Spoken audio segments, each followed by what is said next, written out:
وَمَن يَتَوَكَّلْ عَلَى اللَّهِ فَهُوَ حَسْبُهُ، اور جو اللہ پر بھروسہ کرے اللہ اس کے لیے کافی ہو جاتا ہے، اس کی ضروریات کا وہ خود کفیل ہوتا ہے اور اس کے کام اس کے ذمہ کرم پہ ہوتے ہیں، کوئی ہو کے دیکھے اس کا۔ تو جو اللہ سے ڈرے اللہ اس کے لیے راستے بناتا ہے۔ حضرت عوف بن مالک رضی اللہ تعالی عنہ الاشجعی حضور کی خدمت میں حاضر ہوئے اور عرض گزار ہوئے کہ میرا بیٹا سالم مشرکین کی قید میں ہے اور میں فاقوں کی حالت میں ہوں، تو فرمایا آل محمد کے پاس ایک سیر جو ہیں، بس اس کے علاوہ ہمارے پاس بھی کھانے کے لیے دنیاوی اسباب نہیں ہیں۔ کہا صبر کرو اور اللہ سے ڈرو اور لا حول ولا قوت الا باللہ کثرت کے ساتھ پڑھو۔ یہ ایسا وظیفہ ہے، ایک حدیث پاک میں آتا ہے کہ یہ 99 بیماریوں کا علاج ہے، اس میں سب سے کم درجے کی بیماری ہم اور غم ہے، یہ دکھوں کا مداوع ہے، مشکلات کا علاج ہے، اور یہ وظیفہ میرے حضور نے بتایا۔ حضرت ابو ذر غفاری رضی اللہ تعالیٰ عنہ کو حضور نے 5 چیزیں بتائی تھی، ان میں سے 5ویں چیز یہ تھی کہ ابو ذر کثرت کے ساتھ لا حول ولا قوت الا باللہ پڑھا کرو۔ فرمایا عرش الہی کے نیچے ایک خاص خزانہ ہے، یہ وظیفہ وہاں سے آیا ہے، یہ زندگی میں معمول بنا لو، جب پھنس جاؤ مشکلات میں آ جاؤ تو لا حول ولا قوت الا باللہ پڑھو، اللہ راستے کھولے گا۔ تو حضور نے 3 چیزیں فرمائی، اللہ سے ڈرو، صبر کرو اور کثرت کے ساتھ لا حول ولا قوت الا باللہ پڑھو۔ وہ فرماتے ہیں کہ میں یہ عمل شروع کیا، ابھی گھر میں بیٹھا ہی تھا کہ دروازے پہ دستک ہوئی، تو میں اٹھا کہ دروازہ کھولوں دیکھوں کہ کون ہے، تو دروازہ کھولا، دیکھا میرا بیٹا کھڑا ہے اور اس کے پیچھے 100 اونٹ کھڑے ہیں۔ تو میں نے کہا کہ تم اور یہ اونٹ؟ کہا مجھے موقع لگ گیا، میں ان کی قید سے بھاگ آیا اور آتے آتے ان کے 100 اونٹ بھی ہانک لایا ہوں۔ وَيَرْزُقْهُ مِنْ حَيْثُ لَا يَحْتَسِبُ، وہ تمہیں وہاں سے رزق دے گا جہاں سے تمہیں گمان بھی نہیں، اس کے ہو کے تو دیکھو۔ اللہ اکبر، اللہ کے ہو جاؤ تو پھر وہ تمہاری ضرورتوں کا کفیل ہو جائے گا۔ فرمایا حضرت عبداللہ ابن مسعود رضی اللہ تعالیٰ عنہ نے کہ کسی شخص کو فقر و فاقہ آ جائے تو وہ لوگوں کو بتائے کہ میں آج کل بڑے مشکل حالات میں ہوں، ہر وقت لوگوں کو بتاتا رہے تو اس کی مشکل بڑھے گی، اس کی مشکلیں آسان نہیں ہوں گی اس طرح۔ اور اگر وہ اپنی اس مشکل کو کسی سے شیئر نہ کرے بلکہ مصلی بچھا کے اپنے رب سے کہے کہ مالک فقر و فاقہ آ گیا ہے اور اس کا علاج تیرے پاس ہے، اس مرض کا مداوع تیرے پاس ہے۔ تو حضرت عبداللہ ابن مسعود فرماتے ہیں کہ رسول کریم نے فرمایا جلد یا بدیر اللہ اس کو مالا مال فرما دے گا۔ یہ بھی کبھی کر کے دیکھو، مشکل آ جائے، فاقہ آ جائے، مصیبت آ جائے، کسی سے نہ کہو، صرف اپنے رب سے کہو، پھر دیکھنا اس کی کرم نوازیوں کا می کیسے برستا ہے۔ فرمایا اللہ پر بھروسہ کرنے کا جو حق ہے اگر وہ تم ادا کر دو، وہ تمہیں ایسے رزق عطا کرے جیسے پرندوں کو عطا کرتے۔ ہم تو دکان پہ جانا ہوتا ہے، فیکٹری میں جانا ہوتا ہے، ہم اپنے کاروبار پہ جانا ہوتا ہے، نوکری پہ جانا ہوتا ہے، مزدوری پہ جانا ہوتا ہے، ہمیں پتہ ہے کہاں آج صبح جانا ہے، لیکن پرندوں کو کوئی پتہ نہیں ہوتا کہاں جانا ہے، راس المال بھی نہیں ہوتا، لیکن صبح نکلتے ہیں، شام کو کبھی بھی خالی پیٹ نہیں آئے۔ بن توکل پنچھی اڑ دے، خرچ نہ پلے زیرا ہو۔ گھر سے خالی پیٹ نکلتے ہیں، جب واپس آتے ہیں تو پیٹ بھرے ہوئے ہوتے ہیں، اور پھر جو ان کی ضرورت ہوتی ہے اللہ وہ ساری ضرورتیں پوری کرتا ہے، جو جو ضرورت ان کی ہوتی ہے۔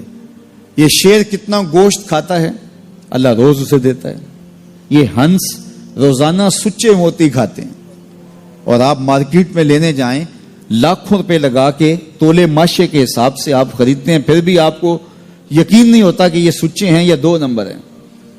اور ہنس دنیا پہ کروڑوں جانور پائے جاتے ہیں، روز کھاتے ہیں، صبح بھی، شام بھی، دوپہر بھی، پیٹ بھر کے کھاتے ہیں، اللہ روز انہیں عطا کر۔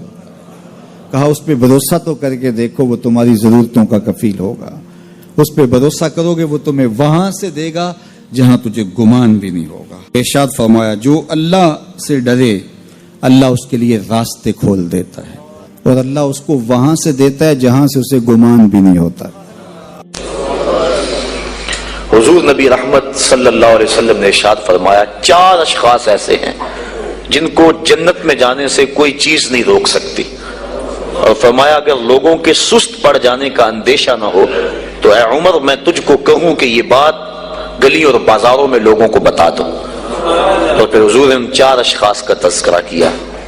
ایک وہ شخص جو والدین کے ساتھ حسن سلوک کرتا ہے، دوسرا وہ شخص جس کی اولاد زیادہ ہے ذرائع آمدنی تھوڑے ہیں لیکن وہ اپنی اولاد کے پیٹ میں لقمہ حرام نہیں جانے دیتا۔ جب ذرائع آمدنی زیادہ ہوں اور پھر حرام سے بچنا یہ بھی بہت بڑی سعادت ہے، لیکن جب ذرائع آمدنی بھی تھوڑے ہوں اور اولاد بھی زیادہ ہو تو پھر حرام سے بچنا یہ بڑا مشکل اور آزمائش کا مرحلہ ہوتا ہے۔ تو جو اس موقع میں رزق حرام سے بچا، قیامت کے دن حضور کے فرمان کے مطابق جنت میں جانے سے اسے کوئی شے نہیں روک سکتا۔ اور ہم صحابہ کی زندگیاں دیکھتے ہیں، فجر کی نماز ہوتی ہے، ایک صحابی جلدی سے اٹھ کے چلے جاتے ہیں۔ ایک دن آقا کریم نے پوچھا کہ ابو درداء کیا بات ہے؟ تو حضرت ابو درداء نے عرض کی حضور آپ جانتے ہیں آج کل مدینے میں کھجوریں پکنے کا موسم ہے اور سحری کے وقت ٹھنڈی ہوائیں مدینے کی سرزمین کو سلام کرنے بھی آتی۔ میرے ہمسائے کے صحن میں ایک اونچا لمبا درخت ہے کھجور کا جس کا جھکاؤ میرے گھر کی سمت ہے، اور جب ہوا چلتی ہے تو اس سے کھجوریں ٹوٹ کے میرے ویڑے میں گر پڑتی ہیں۔ میں جلدی جلدی اس لیے چلا جاتا ہوں کہ بچوں کے اٹھنے سے قبل وہ کھجوریں اٹھا کے ان کے گھر میں پھینک دوں، کہیں ایسا نہ ہو کہ میرا بچہ کوئی کھجور اٹھا کے اپنے منہ میں ڈال لے۔ یہ صحابہ کا مزاج۔ اور ہماری سڑک سے گنے کی ٹرالی گزر کر تو دیکھے، ہم بچے کو شاباش دیتے ہیں کہ بڑا دلیر نکلا ہے۔ جس کو آج آپ حوصلہ افزائی کر رہے ہیں کل بڑا ہو کے ڈاکو بنے گا، کل بڑا ہو کے راہزن اور لٹیرا بنے گا۔ اولاد کی تربیت کے باب میں یہ بات ہے کہ اگر وہ گناہ کا ارتکاب بچپن میں بھی کرتے ہیں تو ان کی وہاں حوصلہ شکنی کی جائے تاکہ ان کے دل میں گناہ سے نفرت پیدا ہو جائے۔ تو حضرت ابو درداء نے عرض کی حضور میں اس لیے جلدی چلا جاتا ہوں کہ ہمسائے کے گھر سے جو کھجور کا درخت ہماری سمت جھکا ہوا ہے اس کی کھجوریں جو گرتی ہیں میں ان کو اٹھا کے ان کے صحن میں پھینک دوں تاکہ کہ میرا بچہ وہ کھجور اپنے اندر نہ لے لے۔ اور آپ جانتے ہیں کہ حضرت امام حسین رضی اللہ تعالیٰ عنہ مسجد نبوی میں آئے، صدقے کی کھجوروں کا ڈھیر لگا ہوا تھا، بچے تھے، ایک کھجور اٹھا کے انہوں نے اپنے منہ میں ڈال لی۔ تو آقا کریم صلی اللہ علیہ وسلم تیزی سے آگے بڑھے اور ان کے حلق میں انگلی ڈال کر حضور نے کہا کہ اس کو نکالو باہر اور اندر سے کھجور باہر نکلوا دیں۔ میں اور آپ اپنے رزق پر اگر غور کر لیں اور اپنے رزق کی حلت کا سامان کر لیں تو عبادت کی لذت نصیب ہو جائے۔ تیسرا وہ شخص کہ جس نے ایسی سچی توبہ کی کہ دوبارہ گناہ کی طرف جانا اتنا مشکل ہے جس طرح تھن سے نکلا ہوا دودھ دوبارہ اندر نہیں جا سکتا۔ اور چوتھی وہ عورت جس نے اپنی ساری محبتیں اپنے خامد پہ نچھاور کر دی اور اس حال میں مری کہ اس کا خامد اس پہ راضی تھا، اس کو جنت میں جانے سے کوئی چیز نہیں روکی۔